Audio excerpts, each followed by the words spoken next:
வணக்கம் நண்பர்களே, நான் Balaji. Awake, arise, stop not till you reach your goal. Swami விவேகானந்தாவோட மோஸ்ட் பவர்ஃபுல் லைன்ஸ் இது. அவர் சொன்ன சின்ன சின்ன வார்த்தைகள்லாம் கூட அந்த அளவுக்கு ஒரு இம்பாக்ட், அந்த அளவுக்கு ஒரு எனர்ஜி இருக்கும். உண்மையாகவே அவர் நம்ம நாட்டுல பிறந்தது நம்ம எல்லாருக்குமே ஒரு மிகப்பெரிய ஒரு பெருமை தான். சுவாமி விவேகானந்தாவோட பர்த்டேவான Jan 12 நம்ம நேஷனல் யூத் டேவா செலிப்ரேட் பண்ணிக்கிட்டு இருக்கோம். இப்ப கூட நிறைய யங்ஸ்டர்ஸ்க்கு அவர் ஒரு மிகப்பெரிய ஒரு இன்ஸ்பிரேஷனா இருக்காரு. சோ இந்த வீடியோல சுவாமி விவேகானந்தாவோட லைஃப்ல நடந்த 4 லைஃப் இன்சிடென்ட்ஸ் நம்ம கூட ஷேர் பண்ண போறேன். அந்த 4 லைஃப் இன்சிடென்ட்ஸ்ல இருந்து 4 லைஃப் லெசன் நம்ம கூட ஷேர் பண்ண போறேன். சோ இந்த வீடியோ உங்க வாழ்க்கையில ஒரு சின்ன மாற்றத்தையாவது ஏற்படுத்தும் நான் நம்புறேன்.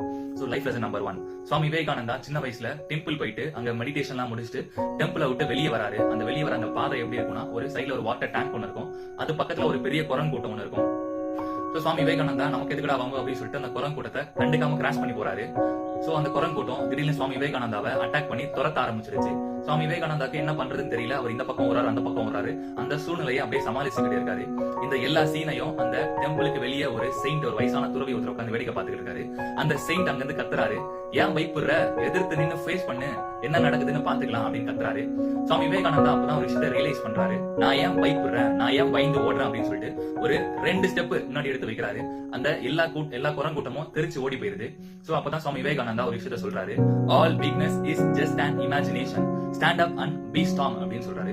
சோ நம்ம கூட நிறைய விஷயத்த பண்ணணும்னு ஆசைப்படுவோம், ஒரு கோலை நோக்கி பயணிக்கணும்னு ஆசைப்படுவோம். ஆனா நமக்குள்ளே நிறைய நெகட்டிவான தாட்ஸ் வரும். உன்னால செய்ய முடியாது, உனக்கு அந்த திறமை கிடையாது, இதை நீ செஞ்சினா மத்தவங்க என்ன சொல்லுவாங்க, மத்தவங்க என்ன நினைப்பாங்க அப்படின்னு சொல்லிட்டு நமக்குள்ளே நிறைய நெகட்டிவான தாட்ஸ் வரும். சோ நல்லா புரிஞ்சுக்கோங்க, நமக்கு வர நெகட்டிவான தாட்ஸ் மட்டும் தான் நம்மளோட வீக்னஸே தவிர நம்ம ஒரு போதும் வீக்னஸ் கிடையாது. சோ அந்த மாதிரி நெகட்டிவான தாட்ஸ் உங்களுக்கு வரும்போது நீங்க இன்ஸ்டன்டா நீங்க பாசிட்டிவா மாத்தணும். என்னால இது செய்ய முடியும், என்னால சாதிக்க முடியும், நான் ஜெயிப்பேன் அப்படின்னு சொல்லிட்டு நீங்க இன்ஸ்டன்டா பாசிட்டிவா மாத்தீங்கன்னா ஒரு கட்டத்துக்கு மேல இதுவே உங்களுக்கு ஹாபிட் ஆயிடும். சோ இந்த விஷயம் உங்களோட பிரெயினோட டோட்டல் திங்கிங் பேட்டர்னையே மாத்தி அமைக்கும். சோ நீங்க ஒரு விஷயம் பண்றீங்க, பண்ணல செகண்டரி, கோல் அச்சீவ் பண்றீங்க, அச்சீவ் பண்ணல செகண்டரி. ஆனா நீங்க இந்த மாதிரி பாசிட்டிவா மாத்தும் போது உங்களுக்கான மோட்டிவேஷன் கிடைக்கும், உங்களுக்கு ஒரு எனர்ஜி கிடைக்கும். சோ அந்த கோலை ஈஸியா நீங்க அச்சீவ் பண்ணலாம். சோ சுவாமி விவேகானந்தாவோட லைஃப்ல நம்ம கத்துக்க வேண்டிய first life lesson, all weakness is just an imagination. So second life லெசனும் ரொம்பவே இன்ட்ரெஸ்டிங்காவே தான் இருக்கும். சுவாமி விவேகானந்தா அமெரிக்கா போயிட்டு அங்க parliament of religious conference attend பண்ணலாம் முடிவு பண்றாரு. சோ அவங்க அம்மா கிட்ட போயிட்டு பர்மிஷன் கேக்குறாரு. அவங்க அம்மா சொல்றாங்க, நைட் நீ டின்னருக்கு வா, அங்க நான் உனக்கு ஒரு டெஸ்ட் ஒன்று வைக்கிறேன், அந்த டெஸ்ட்ல நீ பாஸ் ஆனினா நீ அமெரிக்கா போலாம் அப்படின்னு சொல்றாங்க. சுவாமி விவேகானந்தாவும் நைட் டின்னருக்கு போய் டின்னர் சாப்பிட்டு முடிக்கிறாரு. அவங்க அம்மா ஒரு பவுல்ல ஒரு ஃப்ரூட்ஸ் வச்சு அதுக்கு மேல ஒரு கத்தி வச்சு கொடுக்குறாங்க. சுவாமி விவேகானந்தா ஃப்ரூட்ஸையும் சாப்பிட்டு முடிச்சிடறாரு. அவங்க அம்மா சொல்றாங்க, நரேந்திரா நீ எனக்கு ஒரு ஹெல்ப் பண்ணு, அந்த கத்தி எடுத்து என் கிட்ட கொடு அப்படின்னு சொல்றாங்க. சுவாமி விவேகானந்தா கத்தி எடுத்து அவங்க அம்மா கிட்ட கொடுக்குறாரு. நரேந்திரா சொன்ன உடனே நீங்க கன்ஃபியூஸ் ஆக வேணாம், சுவாமி விவேகானந்தாவோட இயர் பெயர் நரேந்திரா. சோ அந்த கத்தியை வாங்கிட்டு அவங்க அம்மா சொல்றாங்க, நீ டெஸ்ட்ல நீ பாஸ் ஆயிட்ட, நீ அமெரிக்கா போலாம் அப்படின்னு சொல்றாங்க. சுவாமி விவேகானந்தாக்கு ஒரே ஷாக்கிங்கா இருக்கு. நீங்க என்னமா நீங்க டெஸ்ட் வச்சீங்க, அதுல நான் என்ன பாஸ் ஆனா அப்படின்னு கேக்குறாரு. அவங்க அம்மா சொல்றாங்க, நான் சாதாரணமான மனுஷங்க கிட்ட கத்தியை கேட்டா எல்லாரும் ஹேண்டில் பாட்டை அவங்க சைட் பிடிச்சிக்கிட்டு ஷார்ப்பான பாட்டை என் சைட் கொடுப்பாங்க. ஆனா நீ என்ன பண்ணினா ஷார்ப்பான பாட்டை உங்க சைட் வச்சுக்கிட்டு ஹேண்டில் பாட்டை என் கிட்ட கொடுத்த. சோ இந்த ஒரு சின்ன விஷயத்திலேயே உன்னை பத்தி நிறைய புரிஞ்சு போச்சு, நீ அமெரிக்கா போயிட்டு வரலாம் அப்படின்னு சொல்றாங்க. சுவாமி விவேகானந்தா ஒரு விஷயத்த பண்றதுக்கு முன்னாடி சப்கான்சியஸாவே மத்தவங்களை ஹர்ட் பண்ணக்கூடாது, மத்தவங்களை காயப்படுத்தக்கூடாது, அந்த மாதிரி யோசிச்சுதான் ஒரு விஷயத்தையும் பண்ணுவாரு. நீங்க நிறைய மந்த்ராஸ், நிறைய சீக்ரெட்ஸ் எல்லாம் கேள்விப்பட்டிருப்பீங்க. ஆனா எல்லாத்துக்கும் அல்டிமேட்டான ஒரே ஒரு மந்த்ரா பாத்தீங்கன்னா லா ஆஃப் கிவிங். ஆனா நம்ம சமூகத்துல நம்ம எப்படி சொல்லி வளர்த்திருக்காங்கன்னா, நீ ஒழுங்கா ஸ்கூலுக்கு போ, நீ ஒழுங்கா காலேஜுக்கு போ, நீ ஒழுங்கா வேலைக்கு போ, நீ ஒழுங்கா உன்னோட ஃபேமிலியை பாரு, அந்த மாதிரி சொல்லி தான் வளர்த்திருக்காங்க. சோ அதனாலதான் நம்ம ஒரு பெரிய ஹைட்டுக்கு ஒரு பெரிய விஷயத்தை அச்சீவ் பண்ண முடியல. நீங்க ஒரு ப்ராடக்டையோ ஒரு சர்வீஸோ நீங்க விற்கணும்னா அந்த சர்வீஸோ அந்த ப்ராடக்ட்டோ எத்தனை பேரோட லைஃப்ல ஒரு வேல்யூ அடிஷனா இருக்கு, எத்தனை பேரோட லைஃப்ல ப்ராப்ளம்ஸ் கம்மி பண்ணுது, இதுதான் கான்செப்ட், இதுதான் மார்க்கெட். சோ இதுக்கு ஒரு மிகப்பெரிய ஒரு எக்ஸாம்பிள் தான் நம்மளோட அமேசானோட செஃபும் நம்மளோட எலான் மஸ்கும். நம்மளோட அமேசான் அந்த ஆப் பாத்தீங்கன்னா எத்தனை பேரோட லைஃப்ல ஒரு வேல்யூ அடிஷனா இருக்கு, அதுக்கு தான் இங்க காசு. எலான் மஸ்கை பத்தி சொல்லவே வேணாம். அவர் செய்யற ஒரு ப்ராஜெக்ட்லயும் ஒரு ரெவல்யூஷனரி ப்ராஜெக்ட்ஸா இருக்கும். அவர் ஸ்பேஸ் எக்ஸ் மூலமா மாசுக்கு மனுஷன் அனுப்புற திட்டமாகட்டும், டெஸ்லா மூலமா அவர் கண்டுபிடிக்கிற எலக்ட்ரிக் கார்ஸ் ஆகட்டும், எல்லாமே ஒரு புரட்சிகரமான ஒரு திட்டமா இருக்கும். சோ நீங்க விஷனை செட் பண்ணிட்டு அந்த விஷனை நோக்கி நீங்க ஓடினீங்கன்னா மணி உங்களுக்கு பை ப்ராடக்டா சேரும். சோ சுவாமி விவேகானந்தாவோட லைஃப்ல நம்ம கத்துக்க வேண்டிய செகண்ட் லைஃப் லெசன் என்னன்னா law of giving. Third life lesson ரொம்பவே இன்ட்ரெஸ்டிங்கா இருக்கும். சுவாமி விவேகானந்தா அமெரிக்கால ஒரு ஸ்ட்ரீட் நடந்து போய்கிட்டு இருக்காரு. அவர் எப்பயும் போல இயல்பா இருப்பாரு, அந்த டர்பைன் கட்டிக்கிட்டு அந்த சாஃப்ரான் கலர் ட்ரெஸ் போட்டுட்டு அதே மாதிரி தான் இருப்பாரு. சோ அமெரிக்கா போயிட்டு அதே மாதிரி தான் அவர் இருந்தாரு.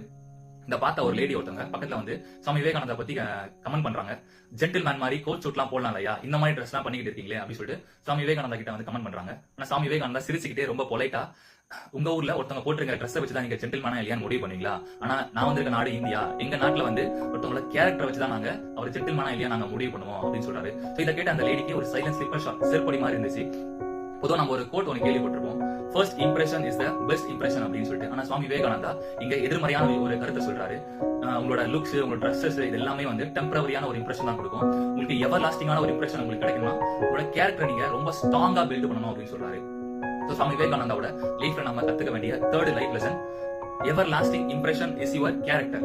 சோ ஃபோர்த் லைஃப் லெசன், எனக்கு இந்த 4 லைஃப் லெசன் ஃபோர்த் ரொம்ப பிடிச்ச லைஃப் லெசன். உங்களுக்கு எது பிடிச்சிருக்குன்னு சொல்லிட்டு நீங்க கீழே கமெண்ட் பண்ணுங்க. சோ ஃபோர்த் லைஃப் லெசன் வந்து சுவாமி விவேகானந்தா அமெரிக்கால ட்ரெயின்ல போய்கிட்டு இருக்காரு. அவருக்கு எதிர்க்க ஒரு 3 பொண்ணுங்க சுவாமி விவேகானந்தா பத்தி கமெண்ட் பண்ணிட்டு இருக்காங்க. அவரோட ட்ரெஸ்ஸிங்க வச்சு, அவரோட லுக்ஸை வச்சு ரொம்ப கேவலமா கமெண்ட் பண்ணிட்டு இருக்காங்க. ஆனா சுவாமி விவேகானந்தா இதை பத்தி எல்லாம் கண்டுக்காம அவரோட வேலையில அவர் பிஸியா இருக்காரு. சுவாமி விவேகானந்தா கையில ஒரு காஸ்ட்லியான ஒரு வாட்ச் கட்டியிருப்பாரு. இதை பார்த்து அந்த 3 பொண்ணுங்க, அந்த வாட்ச் நீங்க என்கிட்ட கட்டி கொடுத்துருங்க, இல்லாட்டி நீங்க எங்களை ஹராஸ்மெண்ட் பண்ணதான் நாங்க போலீஸ்ல கம்ப்ளைண்ட் பண்ணுவோம் அப்படின்னு சொல்லிட்டு மிரட்டுறாங்க. ஆனா சுவாமி விவேகானந்தா ரொம்ப கிளவராவே, அவருக்கு எதுவும் கேட்காத மாதிரி, எதுவும் புரியாத மாதிரி அப்படியே நடிக்கிறாரு. சோ நீங்க சொல்றது எனக்கு புரியல, நீங்க ஒரு பேப்பர்ல எழுதி கொடுங்க, நான் அதை பார்த்து புரிஞ்சுக்கிறேன் அப்படின்னு சொல்றாரு. சோ அந்த 3 பொண்ணுங்க, சோ நான் சொல்றது உங்களுக்கு புரியலையா அப்படின்னு சொல்லிட்டு ஒரு பேப்பர் எழுதி கொடுக்குறாங்க. இதை வாங்கி வச்சுக்கிட்ட சுவாமி விவேகானந்தா, சோ இப்ப போய் நீங்க கம்ப்ளைண்ட் பண்ணுங்க அப்படின்னு சொல்றாரு. நான் ரெடியா இருக்கேன் அப்படின்னு சொல்றாரு. சோ நான் படிக்கும் போதே ஒரு கூஸ் மூமெண்ட்ஸா இருந்துச்சு. சுவாமி விவேகானந்தாவோட லைஃப்ல அல்டிமேட்டான தங் லைஃப் மூமெண்டா இருக்கும் அது.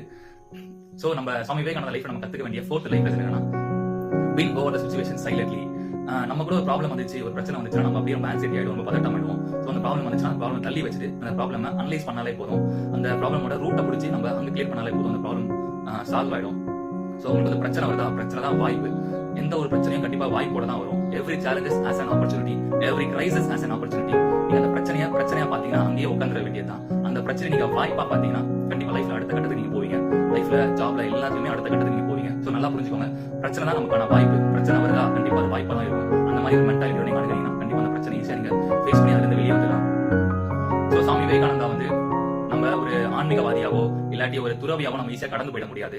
அவரு பேசுற டாபிக் கிடையாது. பொருளாதாரத்துல இருந்து, கல்வியில இருந்து, சமூகத்துக்கு ஏற்றத்தாழ்வுல இருந்து எல்லாத்த பத்தியும் பேசியிருக்காரு. சுவாமி விவேகானந்தா கண்டிப்பா ஒரு சமூகத்துக்கான சீர்திருத்தவாதியா நான் பாக்குறேன். எனது வாழ்வும் எனது வளமும் மங்காத தமிழ் என்று சங்கே முழங்கு. வாழ்வில் போராட்டம் கடினம் அல்ல கடமை. நன்றி, வணக்கம்.